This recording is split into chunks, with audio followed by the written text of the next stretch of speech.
শোনো কাজের বেটি রহিমা, তোমার আব্বা আমাকে এই সম্পর্ক কোনোদিনও মানে নিবে না। এর চেয়ে ভালো হয় তুমি তোমার আব্বুর সাথে চলে যাও। না তুমি একথা বলো না জয়না, আমি তোমাকে ছাড়া বাঁচবো না।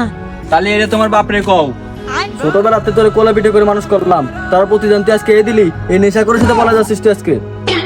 না আব্বা, আমি জয়নারে ভালোবাসি, জয়নারের সাথে আমি থাকতে চাই। ঠিক আছে, এই নে তোর বাকি টাকা। আজকে তো তোর আমি ত্যায্যপূর্ণ করলাম, তুই জীবন আমার সামনে আসবি না। চল।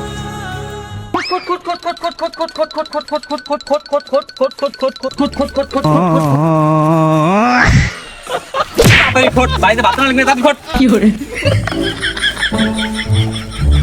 চল চল চল।